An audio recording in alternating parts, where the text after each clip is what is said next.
Madison Square Garden, the big events venue in New York City, installed facial recognition technology in 2018, originally to address security threats.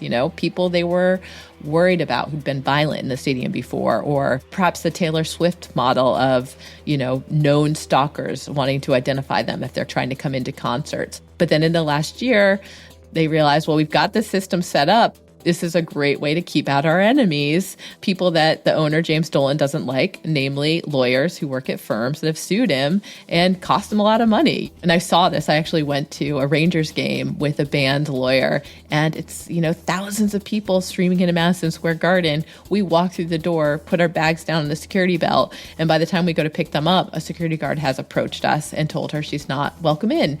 And yeah, once you have these systems of surveillance set up, it goes from security threats to just keeping track of people that annoy you. And so that is the challenge of how do we control how these things get used? That's Kashmir Hill. She's a tech reporter for the New York Times, and she's been writing about the intersection of privacy and technology for well over a decade. She's even worked with EFF on several projects, including security research into pregnancy tracking apps. But most recently, her work has been around facial recognition and a company called Clearview AI. Last fall, she published a book about Clearview called Your Face Belongs to Us. It's about the rise of facial recognition technology. It's also about a company that was willing to step way over the line, a line that even the tech giants abided by. And it did so in order to create a facial search engine of millions of innocent people to sell to law enforcement.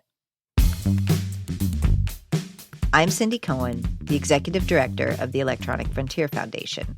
And I'm Jason Kelley, EFF's Activism Director. This is our podcast series, How to Fix the Internet. The idea behind the show is that we're trying to make our digital lives better. At EFF, we spend a lot of time envisioning and predicting the ways that things can go wrong and jumping into the action to help when things do go wrong online. But with this show, we're trying to give ourselves a vision of what it means to get it right.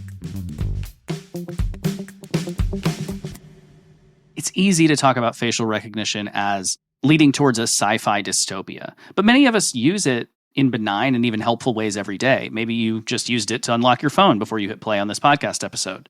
Most of our listeners probably know that there's a significant difference between the data that's on your phone and the data that Clearview used, which was pulled from the internet, often from places that people didn't expect. Since Cash has written several hundred pages about what Clearview did, we wanted to start with a quick explanation. Clearview AI scraped billions of photos from the internet. Billions with a B. Sorry, Billions. You just make sure people hear that. Billions of photos from the public internet and social media sites like Facebook, Instagram, Venmo, LinkedIn. At the time I first wrote about them in January 2020, they had 3 billion faces in their database. They now have 30 billion, and they say that they're adding something like 75 million images every day. Jeez. So a lot of faces, all collected without anyone's consent. And, they have paired that with a powerful facial recognition algorithm so that you can take a photo of somebody, upload it to Clearview AI, and it will return the other places on the internet where that face appears, along with a link to the website where it appears. So it's a way of finding out who someone is, what their name is, where they live, who their friends are, finding their social media profiles, and even finding photos that they may not know are on the internet, where their name is not linked to the photo, but their face is there. Wow. Obviously, that's terrifying. But is there an example you might have of a way that this affects the everyday person? Could you talk about that a little bit? Yeah. So with a tool like this, if you were out at a restaurant, say, and you're having a juicy conversation, whether about your friends or about your work, and it kind of catches the attention of somebody sitting nearby, you assume you're anonymous. With a tool like this, they could take a photo of you, upload it, find out who you are, where you work, and all of a sudden understand the context of the conversation. A person walking out of an abortion clinic, if there's protesters outside, they can take a photo of that person. Now they know who they are and the health services they may have gotten. I mean, there's all kinds of different ways. You go to a bar and you're talking to somebody, they're a little creepy, you never want to talk to them again, but they take your picture, they find out your name, they look up your social media profiles, they know who you are. On the other side, I do hear about people who think about this in a positive context, who are using tools like this to research people they meet on dating sites, finding out if they are who they say they are, looking up their photos. It's complicated facial recognition technology. There are positive uses, there are negative uses, and right now we're trying to figure out what place this technology should have in our lives and how authorities should be able to use it. Yeah, I think Jason's like, this is creepy is very widely shared, I think, by a lot of people. But, the name of this is How to Fix the Internet. I would love to hear your thinking about how facial recognition might play a role in our lives if we get it right. Like, what would it look like if we had the kinds of law and policy and technological protections that would turn this tool into something that we would all be pretty psyched about on the main rather than worried about on the main? Yeah, so some activists feel that facial recognition technology should be banned altogether. Evan Greer at Fight for the Future, compares it to nuclear weapons and that there's just too many possible downsides that it's not worth the benefits and it should be banned altogether. I kind of don't think that's likely to happen just because I have talked to so many police officers who really appreciate facial recognition technology, think it's a very powerful tool that when used correctly can be such an important part of their tool set. I just don't see them giving it up. But when I look at what's happening right now, you have these companies like not just Clearview AI, but PimEyes, FaceCheck.id. There's public face search engines that exist now. While Clearview is limited to police use, these are on the internet. Some are even free. Some require a subscription. And right now in the US, we don't have much of a legal infrastructure, certainly at the national level, about whether they can do that or not. But there's been a very different approach in Europe where they say that citizens shouldn't be included in these databases without their consent. And, after I revealed the existence of Clearview AI, privacy regulators in Europe, in Canada, in Australia investigated Clearview AI and said that what it had done was illegal, that they needed people's consent to put them in the databases. So that's one way to handle facial recognition technology is you can't just throw everybody's faces into a database and make them searchable. You need to get permission first. And I think that is one effective way of handling it. Privacy regulators, actually inspired by Clearview AI, actually issued a warning to other AI companies saying, hey, just because there's all this information that's public on the internet, it doesn't mean that you're entitled to it. There can still be a personal interest in the data, and you may violate our privacy laws by collecting this information. We haven't really taken that approach in the US as much, with the exception of Illinois, which has this really strong law that's relevant to facial recognition technology. When we have gotten privacy laws at the state level, it says you have the right to get out of the databases. So in California, for example, you can go to Clearview AI and say, hey, I want to see my file. And if you don't like what they have on you, you can ask them to delete you. So that's a very different approach to try to give people some rights over their face. And California also requires that companies say how many of these requests they get per year.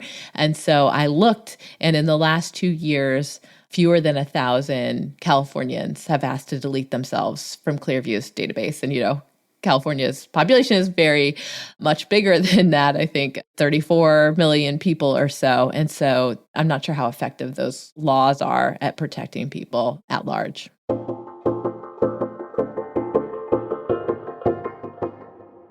Here's what I hear from that. Our world where we get it right is one where we have a strong legal infrastructure protecting our privacy, but it's also one where just because the police want something doesn't mean that they get it. It's a world where control of our faces and face prints rests with us, and any uses have to have our permission. That's like the Illinois law called BIPA, the Biometric Information Privacy Act, or the foreign regulators you mentioned.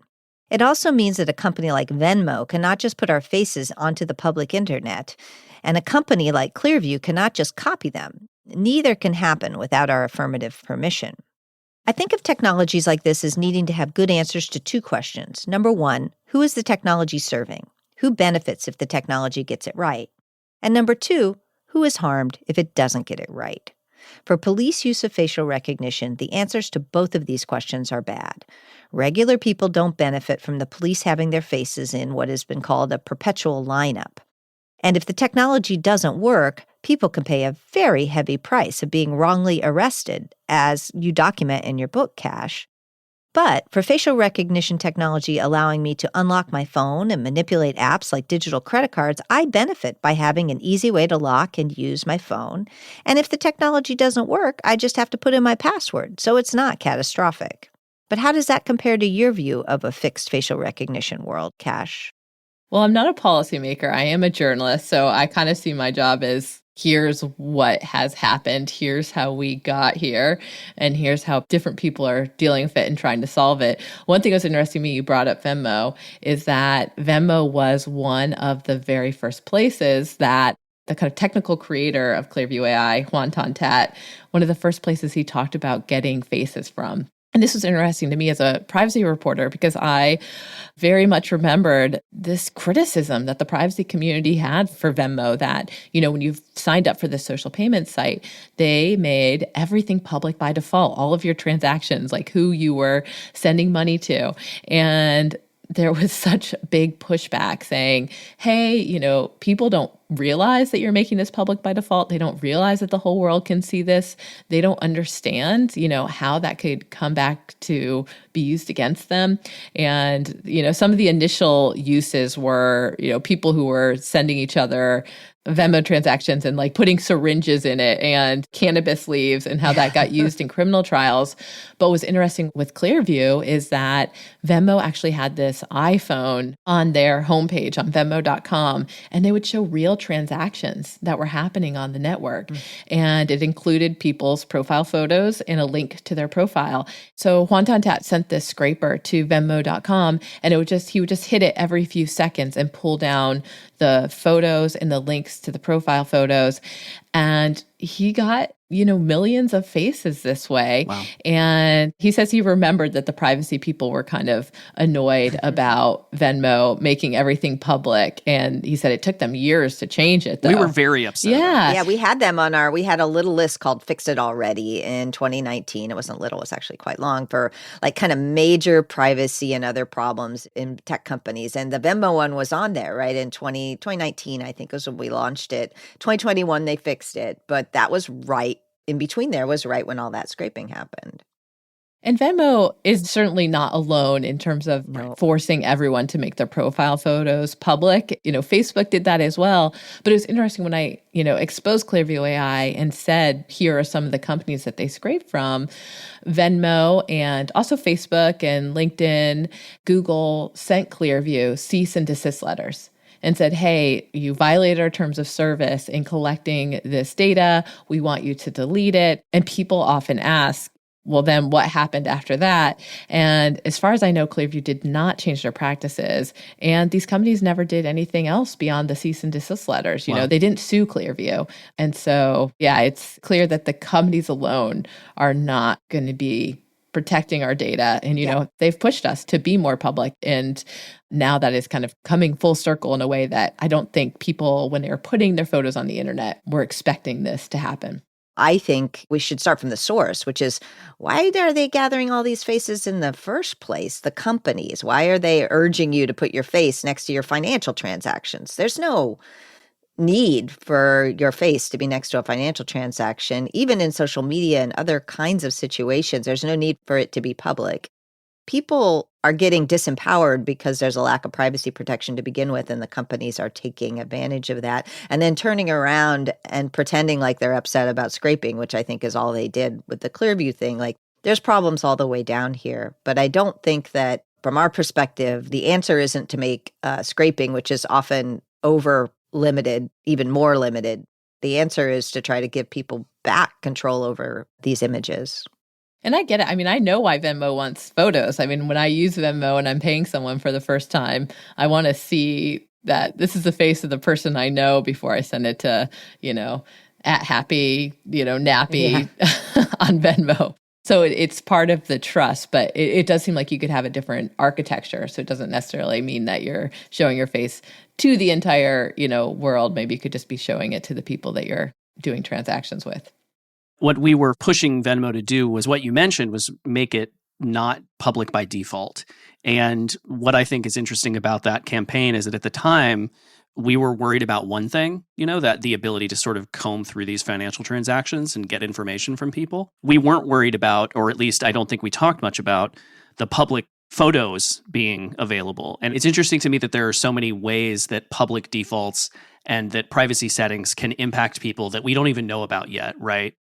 I do think this is one of the biggest challenges for people trying to protect their privacy is it's so hard to anticipate how information that you kind of freely give at one point might be used against you or weaponized in the future as technology improves. And so I do think that's really challenging. And I don't think that most people, when they're kind of freely putting photos on the internet, their face on the internet, were anticipating that the internet would be reorganized to be searchable by face. Yeah. So that's where I think regulating the use of the information can be very powerful. It's kind of protecting people from the mistakes they've made in the past.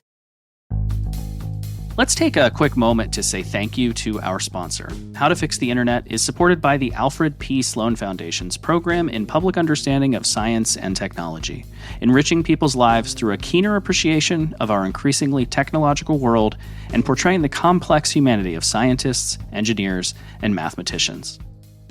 And now back to our conversation with Kashmir Hill. So a supporter asked a question that I'm curious about too. You dove deep into the people who built these systems, not just the Clearview people, but people before them. And what did you find? Are these like Dr. Evil geniuses who intended to, build a dystopia? Or are there people who were, good folks trying to do good things who either didn't see the consequences of what they were looking at or were surprised at the consequences of what they were building? The book is about Clearview AI, but it's also about all the people that worked to realize facial recognition technology over many decades.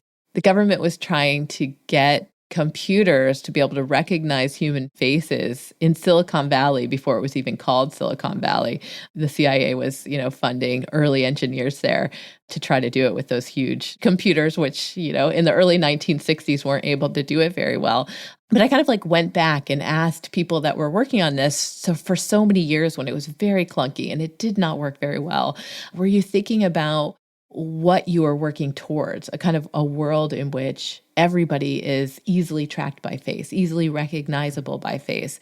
And it was just interesting. I mean, these people working on it in the 70s, 80s, 90s, they just said it was impossible to imagine that because the computers were so bad at it. And we just never really thought that we'd ever reach this place where we are now, where basically computers are better at facial recognition than humans.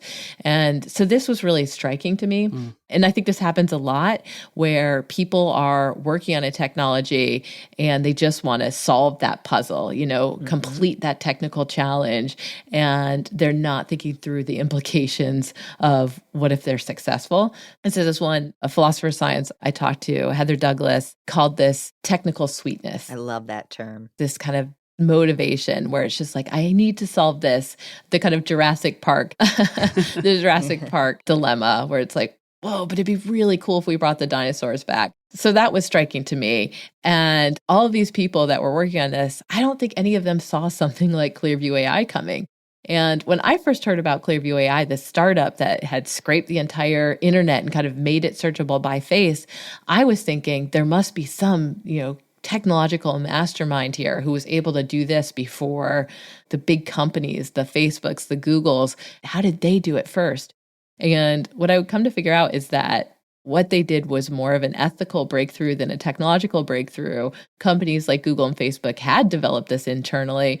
And shockingly, for these companies that have released many kind of unprecedented products, they decided facial recognition technology like this was too much and they held it back and they decided not to release it. And so Clearview AI was just willing to do what other companies hadn't been willing to do, which I thought was interesting. And part of why I wrote the book is, who are these people and why did they do this? And honestly, they did have in the early days some troubling ideas about how to use facial recognition technology. So one of the first deployments was of Clearview AI before it was called Clearview AI was at the Deplorable, this kind of inaugural event around Trump becoming president. And they were using it because it was going to be this gathering of all these people who had supported Trump, the kind of MAGA crowd, of which some of the Clearview AI founders were part of. And they were worried about being infiltrated by Antifa, which I think is how they pronounce it. And so they wanted to run a background check on ticket buyers and find out whether any of them were from kind of the far left. And apparently this was Smart Checker worked for this, and they identified 2 people who kind of were trying to get in who shouldn't have. And I found out about this because they included it in a PowerPoint presentation that they had developed for the Hungarian government. Oof. They were trying to pitch Hungary on their product as a means of border control. And so the idea was that you could use this background check product, this facial recognition technology, to keep out people you didn't want coming into the country. And they said that they had fine-tuned it so it would work on people that worked with the Open Society Foundations and George Soros, because they knew that Hungary's leader, Viktor Orbán, was not a fan of the Soros crowd. And so for me, I just thought, this just seemed kind of alarming that you would use it to identify essentially political dissidents, democracy activists and advocates, that was kind of where their minds went to for their product when it was very early, basically still at the prototype stage. I think that it's important to recognize these tools, like many technologies, they're dual use tools, right? And we have to think really hard about how they can be used and create laws and policies around there, because I'm not sure that you can use some kind of technological means to make sure only good guys use this tool to do good things and that bad guys don't.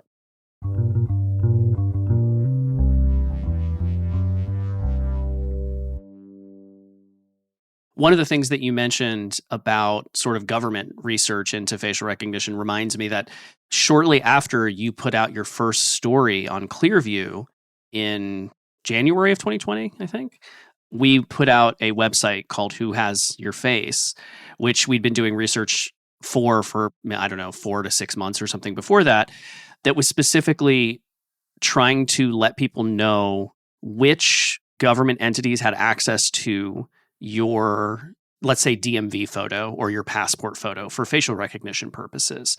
And that's one of the great examples, I think, of how, sort of like Venmo, you put information somewhere that's, even in this case, required by law, and you don't ever expect that the FBI would be able to run facial recognition on that picture based on like a surveillance photo, for example.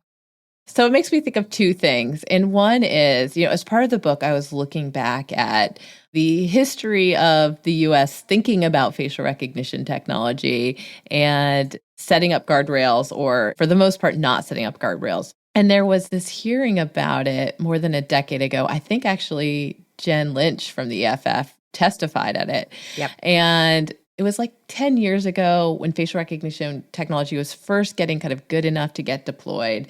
And the FBI was starting to build a facial recognition database, and police departments were starting to use these kind of early apps. It troubles me to think about just knowing the bias problems that facial recognition technology had at that time, that they were kind of actively using it. But lawmakers were concerned, and they were asking questions about whose photo is going to go in here. And the government representatives who were there, law enforcement, at the time, they said, we're only using criminal mugshots. We're not interested in the goings about of normal Americans. We just want to be able to recognize the faces of people that we know have already had encounters with the law. And we want to be able to keep track of those people. And it was interesting to me because in the years to come, that would change. They started pulling in state driver's license photos in some places. And it ended up not just being criminals that were being tracked, or people, not always even criminals, just people who've had encounters with law enforcement where they ended up with a mugshot taken.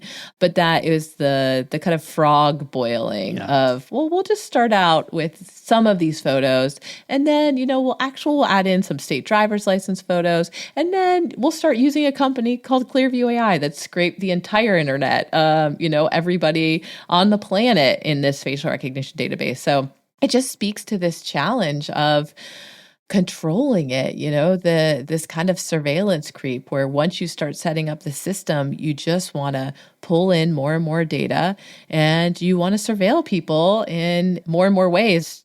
And you tell some wonderful stories, or actually horrific stories in the book about people who were misidentified. And the answer from the technologists is, well, we just need more data then, right? We need everybody's driver's licenses, not just mugshots. And then that way we eliminate the bias that comes from just using mugshots. Or you tell a story that I often talk about, which is I believe the Chinese government was having a hard time with its facial recognition, recognizing Black faces. And they made some deals in Africa to just wholesale get a bunch of Black faces so they could train up on it. And, to us, talking about bias in a way that doesn't really talk about comprehensive privacy reform and instead talks only about bias ends up in this technological world in which the solution is more people's faces into the system. And we see this with all sorts of other biometrics where there's bias issues with the training data or the initial data. Yes, this is something. So the bias has been a huge problem with facial recognition technology for a long time. And really a big part of the problem was that they were not getting diverse training databases. And, a lot of the people that were working on facial recognition technology were white people, white men, and they would make sure that it worked well on them and the other people they worked with. And so we had technologies that just did not work as well on other people. One of those early facial recognition technology companies I talked to who was in business, in 2000, 2001, actually used at the Super Bowl in Tampa in 2001 to secretly scan the faces of football fans looking for kind of like pickpockets and ticket scalpers. That company told me that they had to pull out of a project in South Africa because they found the technology just did not work on people who had darker skin. But the activist community has brought a lot of attention to this issue, that there is this problem with bias, and the facial recognition vendors have heard it, and they have addressed it by creating more diverse training sets. And so now they are training their algorithms to work on different groups, and the technology has improved a lot. It really has been addressed, and these algorithms don't have those same kind of issues anymore.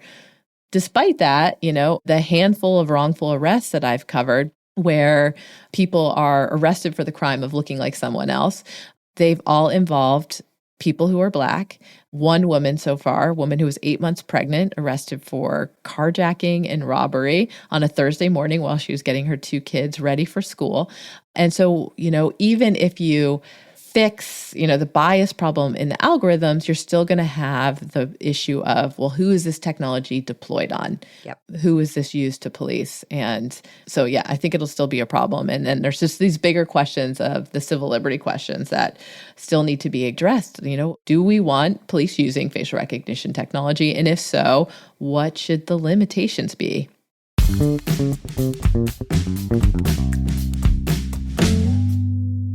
I think, for us in thinking about this, the central issue is who's in charge of the system and who bears the cost if it's wrong. The consequences of a bad match are much more significant than just, oh gosh, the cops for a second thought I was the wrong person. That's not actually how this plays out in people's lives. I don't think most people who haven't been arrested before realize how traumatic the whole experience can be.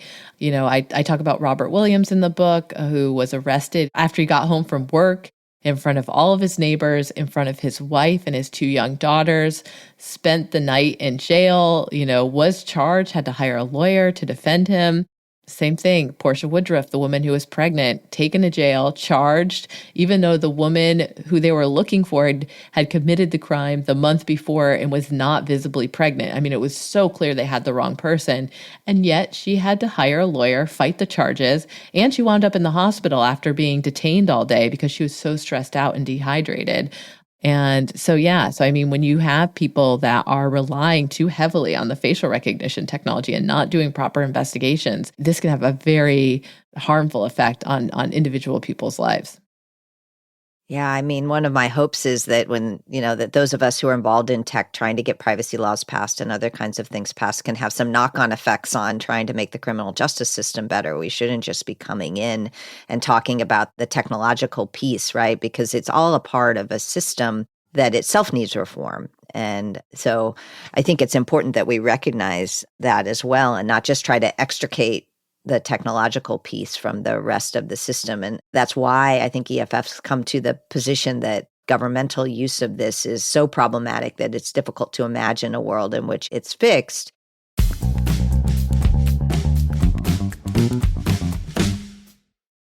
In terms of talking about laws that have been effective, we alluded to it earlier, but Illinois passed this law in 2008, the Biometric Information Privacy Act, rare law that moved faster than the technology. And it says if you want to use somebody's biometrics, like their face print or their fingerprint or their voice print, you need to get their consent as a company or you'll be fined.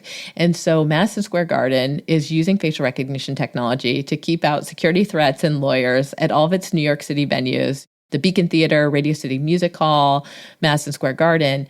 The company also has a theater in Chicago, but they cannot use facial recognition technology to keep out lawyers there because they would need to get their consent to use their biometrics that way. So it is an example of a law that has been quite effective at kind of controlling how the technology is used, maybe keeping it from being used in a way that people find troubling.